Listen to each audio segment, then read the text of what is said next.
নমস্কার বন্ধুরা, good morning. সবাইকে আমার নতুন ব্লগে স্বাগত, নতুন একটা ভিডিওতে সবাইকে স্বাগত। সবাইকে অসংখ্য ধন্যবাদ আমাকে এভাবে সাপোর্ট করার জন্য, আমার পাশে থাকার জন্য অসংখ্য ধন্যবাদ সবাইকে, থ্যাংক ইউ। আর আজকের ভিডিওটা হবে আমার 3 বছরের অভিজ্ঞতা, ডায়ালিসিস করতে করতে কী কী সমস্যা হতে পারে বা কী কী সমস্যায় পড়তে পারো বা তার সমাধান কী, সেই সব বিষয় আমার সাথে যেটা হয়েছে বা আমার পাশে থাকা পেশেন্ট তার সাথে যেটা হয়েছে সেটা নিয়ে কিছু বলবো। যারা ডায়ালিসিস করতেছো নতুন বা যারা এই রোগে আক্রান্ত তা করবে ভয় পাচ্ছ, সেটা নিয়ে ডায়ালিসিস করতে ব্যথা হয় কি না, আদৌ ডায়ালিসিসটা কেমন কি, সেই সব নিয়ে বলবো। তা ভিডিওটা পুরো সম্পূর্ণ দেখবে। ভিডিওটা একটু বড় হলে দেখে নেবে একটু সম্পূর্ণ, তো উপকার হবে আশা করি। কারণ আমার যেটা অভিজ্ঞতা সেটা, আমি না ডাক্তার না কিছু, আমিও একজন পেশেন্ট তোমাদের মতোই, তোমরা জানো। তো প্রথম সমস্যা ডায়ালিসিস করতে করতে অনেকের বেশিরভাগ সমস্যা, জটিল সমস্যা, প্রেশার লো হয়ে যায়। আমার সাথে যেটা হয়েছে অনেকবার হয়েছে, প্রেশার ফল্ট করে দেয়, প্রেশার লো। ডায়ালিসিস করতে প্রেশার লো আর ডায়ালিসিস নিতে পারি না, এতটাই না। তখন হাতে যে নিডলটা থাকে, নিডলের মধ্যে ব্যথা করে, প্রেশার যখন লো হয়ে যায় তখন টানতে পারে না, তখন নিডলটার মধ্যে ব্যথা করে। তখন কী বলতে হয় বলো তো? কি যারা টেকনিশিয়ান থাকে তাদেরকে বলতে হয় যে ব্লাড ফ্লোটা কমিয়ে দিতে, বাট কমিয়ে দিলে পরেও লাস্টের দিকে এমন ব্যথা করে থাকা যায় না। আমার সাথে যেটা হয় বেশিরভাগই হয়, কারণ আমি জানো তোমরা, আমার পূজার সময় যে অসুখটা হয়েছিল, প্রেশার ফল্ট হয়েছিল, একদম জঘন্য ব্যাপার।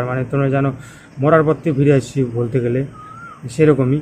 বা তারপর থেকে আর প্রেশারের মেডিসিন আমার খেতে হয় না। আর 6 মাস হয়ে গেলো, দুর্গাপুজো তো 6 মাস হয়ে গেল, তারপর থেকে আর প্রেশার মেডিসিন আজ পর্যন্ত খাইনি। কিন্তু আমি কোনো প্রেশার মেডিসিন খাই না, তারপরেও প্রেশার নর্মাল আছে। প্রেশার আমার কত থাকতেছে এখন, মাপলে পরে দেখা যাবে, বেশি না, 130 বা 120 বা 80 70 এইভাবে এরকম থাকতেছে, নর্মাল চলতেছে। তার জন্য জলটা, আমার যখন জলটা বেশি বেরোয়, বেশি পড়ে যায়, তখন প্রেশারটা লো হয়ে যায় লাস্টের দিকে, ডায়ালিসিস নিতে পারে না, এরকম অবস্থা হয়ে যায়।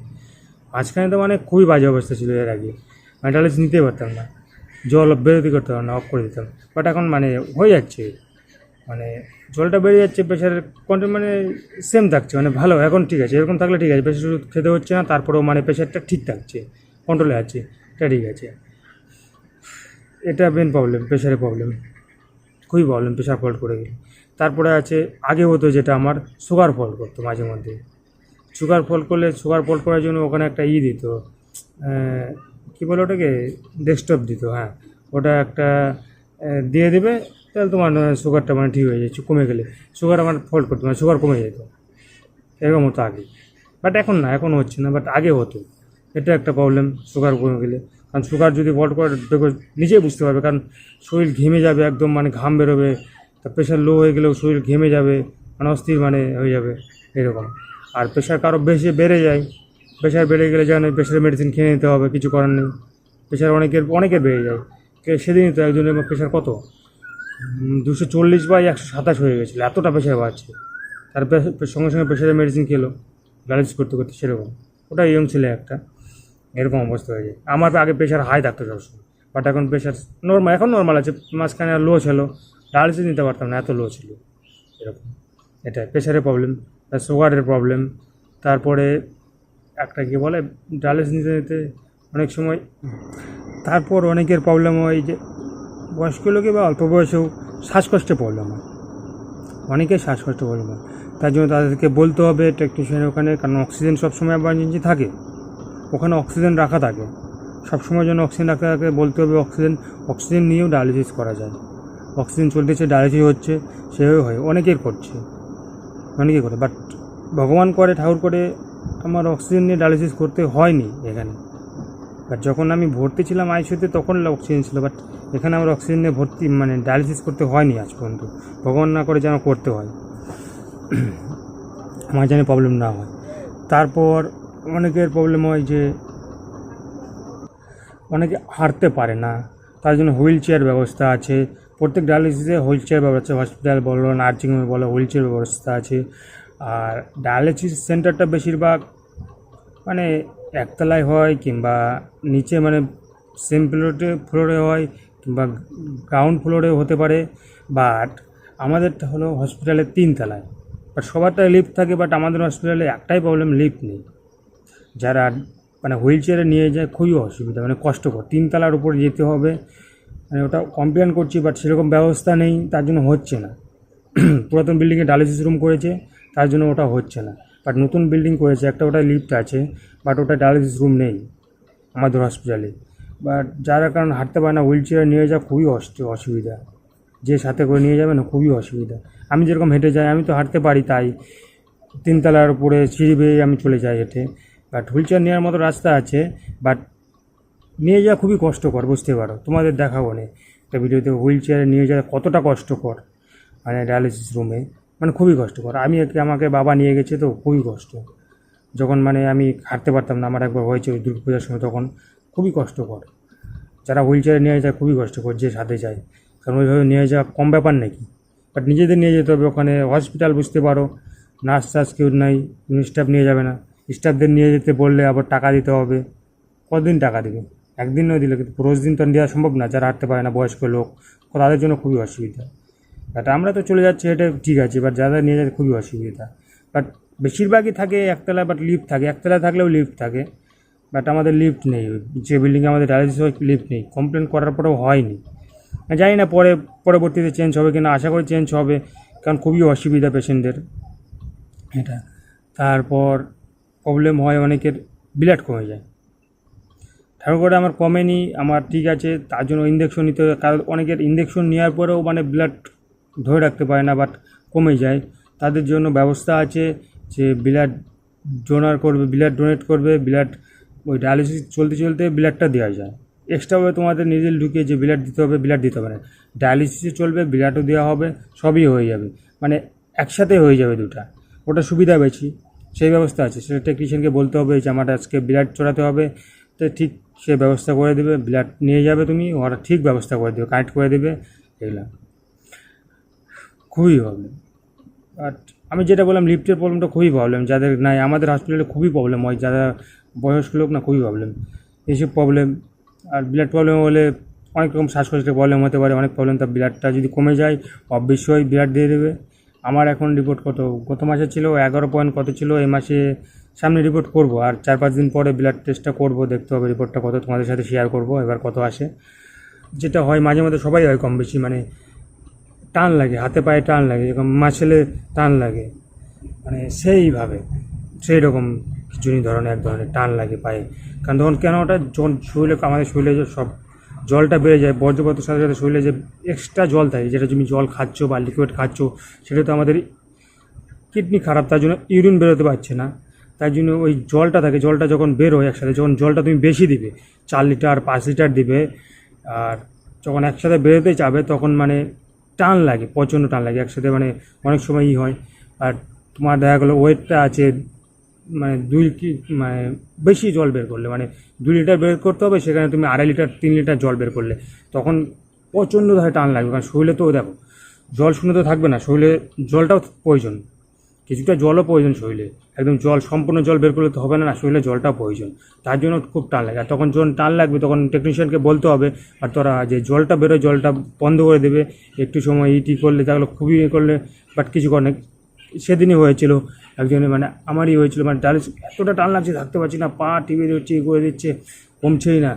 তারপর থেকে খুলে, মানে অফ করে কিছু টাইমের জন্য আমি তারপরে দাঁড় করে হাঁটাচলা করলাম, তারপর ঠিক হলো। মানে এইরকম অবস্থা হয়ে যায় প্রচণ্ড হারে, খুব যদি হয়ে যায়। সেদিন হয়েছিল একজন এরকম, তারপরে খুলে দিয়ে তারপরে হাঁটাচলা করলো, মানে এইরকম অবস্থা, মানে এতটাই হয়ে যায়।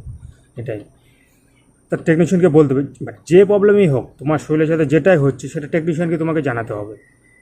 কারণ আমাদের থেকে তারা ভালো জানবে, সেখানে আছে তারা হেল্প করবে সেটা।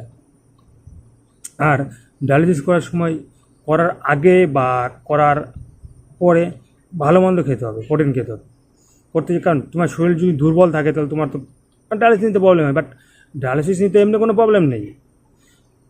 ব্যথা কখন করে? ডায়ালিসিস নিতে ব্যথা করে কিনা অনেকের প্রশ্ন থাকে, ডায়ালিসিস কি পেনফুল বা ব্যথা কি খুব ব্যথা করে নাকি? দেখো, যখন এই মোটা নিডলস ঢুকাবে, তোমরা দেখছো কিনা জানি না, যেরকম ইঞ্জেকশন দেয় সুই, ওটার 4 ডবল মোটা হবে। 4 থেকে 5 ডবল হবে, এতটা মোটা। মানে যখন ঢুকবে তো বুঝতে পারো ওটুক ব্যথা তো একটু হবেই, ওটুক ব্যথা হবে, কিছু করে নেই। বাট একই জায়গায় দেয় তো, দিতে দিতে মানে জায়গাটা অনেকটা হয়ে থাকে, তার জন্য ব্যথাটা একটু তবু কম করে। বাট ওটা যদি আবার নতুন জায়গায় দিবে তখন আরও ব্যথা করে সেরকম। মানে যেখানে দিচ্ছে আমি তোমাদের ভিডিওতে দেখাবো না, একই মানে পাশাপাশি, মানে এক জায়গায় একই ফোটায় না, বাট পাশাপাশি দিচ্ছে মানে একই জায়গায়, তার জন্য ব্যথাটা তবু কম করে। আবার যখন নতুন জায়গায় করবে তখন ব্যথাটা বেশি করে। বাট ওটুক টাইম তো ব্যথা করবে, যেরকম তুমি বুঝতে পারো একটা ইঞ্জেকশন দিলে যেরকম ব্যথা করে একটু যাওয়ার সময়, ওটুক টাইমই ব্যথা, 2 সেকেন্ডের ব্যথা। তারপর আবার কিছু না, দুটো হয়ে যাবে, তারপর নর্মাল নর্মাল 4 ঘন্টা চলবে। আবার যখন একটু খুলবে তখন একটু তো ব্যথা করবে, তোমরা বুঝতেই পারো। তারপরে বুঝতে পারো পাউডার দিবে, একটা পাউডার পাওয়া যায় যেটা দেয় ব্লাডটাকে, এই জন্য পাউডার দিবে। তারপরে গজ দিবে, গজ বাস করে দিবে। তারপর আঠাটা দিবে। তারপর তোমার গিয়ে দিবে, কী বলে, যে বেল্ট আছে, বেল্ট বেঁধে দিয়ে দেবে। তারপর ওইভাবে থাকবে 2 ঘন্টা 2.5 ঘন্টা পরে বেল্টটা খুলে দেবে। তারপরে ওটা থাকবে, ওটা 4 ঘন্টা 6 ঘন্টা 5-6 ঘন্টা থাকবে, যতদিন ব্যাপার নেই ওটা। তার ওটা থাকবে, পরে খুলে দেবে ওটা ধীরে ধীরে, হয়ে গেল। বাট তো অনেকে প্রশ্ন থাকে যে মানে রোজ দিন একই জায়গায় সুই ডাবালে মানে ফোটা ফোটা থাকবে নাকি? না, সেটা থাকে না, কারণ অনেকটা পুরনো হয়ে যায়, মানে মেকআপ হয়ে যায় ওরকম, সেরকম থাকে না কিছু, এগুলো প্রবলেম। তারপরে আরও প্রবলেম আছে, অনেক প্রবলেম। তারপরে তোমার গিয়ে হয়ে যায়, ডায়ালিসিস করতে করতে অনেকে বমি করে ফেলে। বমিটা কেন হয়? কারণ তুমি ডায়ালিসিস করতে যাওয়ার আগে যখন কোনো কিছু মানে ওটা শুনেছি অ্যাসিড হয়ে যায়, কারণ এমন জিনিস খাও যেটা গ্যাস হয়ে যায়। সকালে তো গ্যাসের ট্যাবলেট সবাইকে খেতে হয়, বাট তবু মানে ডায়ালিসিস করতে যাওয়ার আগে এমন কিছু খেয়ে গেলে যে মানে ভিতরে মানে অ্যাসিডিটি তৈরি করে দেয়। আর তখন ডায়ালিসিস করতে করতে তো সেটা মানে গ্যাসের সাথে অ্যাসিড হয়ে যায়, তখন সে তার জন্য বমি হয় একমাত্র। ডায়ালিসিস করতে যাওয়ার আগে এমন কিছু খাবে না যাতে মানে অ্যাসিড তৈরি হবে বা গ্যাস হয়ে যাবে প্রচণ্ড। তাই জন্য ওইসব জিনিস খেতে হয় না যাওয়ার আগে। যেমন লুচি টুচি, মানে তেল জাতীয় জিনিস, ভাজা পোড়া, অনেক কিছু আছে না। ডায়ালিসিস করতে খিচুড়ি একটা গ্যাস, মানে এরকম ডায়ালিসিস করতে যাওয়ার আগে খাওয়াটা ঠিক নয় সব, মানে যেটা গ্যাস হয়, তো বুঝতেই পারছো। তারপর অনেকে ডায়ালিসিস করতে করতে জ্বর চলে আসে বা প্রচণ্ড ঠান্ডা লেগেছে, সেটা আমারও লেগেছিলো, তোমরা দেখছো আগের ভিডিওতে কী অবস্থা। বাট তার আগেও হয়েছে আমার, প্রচণ্ড হারে ঠান্ডা, মানে জ্বর চলে আসে একদম। জ্বর তো না, জ্বর থাকলে তো হাত পা গরম হবে, বাট গরম না, বাট ঠান্ডা, প্রচণ্ড ঠান্ডা। মানে ওটা কেন? ওটা ইনফেকশন থেকে হয় একমাত্র, যেটা মানে তোমার গলায় আগে চ্যালেঞ্জ ছিল, সেটা থাকতে তো হবে কমন।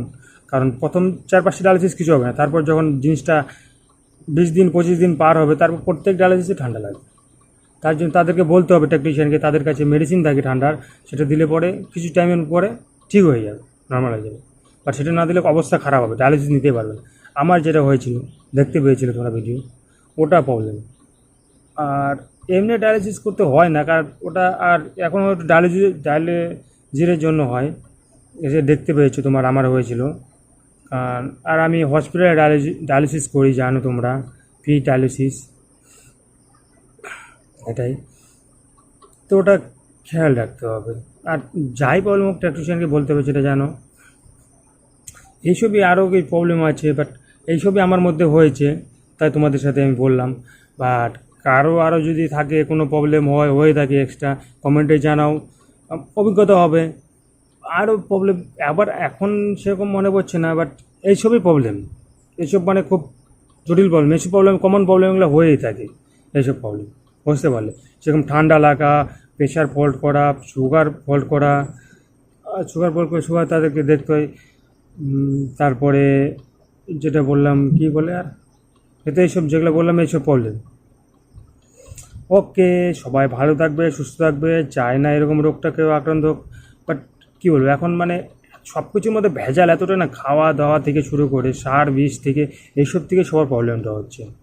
কী বলবো, খাওয়া দাওয়া থেকে মেন প্রবলেম কিন্তু। তো নিজের টেস্ট করাবে, পরীক্ষা করবে। আর সরি, সবাই রিপ্লাই দিতে পারছি না, সেটা নিয়ে একটা ভিডিও বানাবো আমি ভাবছি, একটা ভিডিও সবার কমেন্টে একটা ভিডিও বানাবো আমি। কিছুদিন একটু মানে শরীরটা ঠিক মতো ঠিক দিচ্ছে না, আর একটু আড্ডা মারছি, ঘুরতে বেড়াচ্ছি, তাই জন্য রিপ্লাই দিতে পারছি না কমেন্টের। চেষ্টা করবো সবাই রিপ্লাই দেওয়ার জন্য কমেন্টের। ওকে, থ্যাংক ইউ সবাইকে আমার এভাবে পাশে থাকার জন্য, এভাবে পাশে থাকবে। আর আমার ভিডিওটা ভালো লাগলে লাইক অ্যান্ড চ্যানেলে নতুন থাকলে সাবস্ক্রাইব করবে। এরকম আরও ভিডিও দেখতে ট্রান্সপ্ল্যান্ট জার্নি পর্যন্ত সম্পূর্ণ ভিডিও দেখতে হবে। আর আমার ডেলি ব্লগ দেখার জন্য আমার সাথে থাকো, পাশে থাকো। সবাইকে ধন্যবাদ। ভালো থাকবে, সুস্থ থাকবে, মাঝে মধ্যে রিপোর্ট করিয়ে নেবে, নিজের চেষ্টা করাবে, কারণ নিজে সুস্থ থাকো এবং অন্যকে সুস্থ থাকতে সাহায্য করো। ওকে, ভালো থাকবে।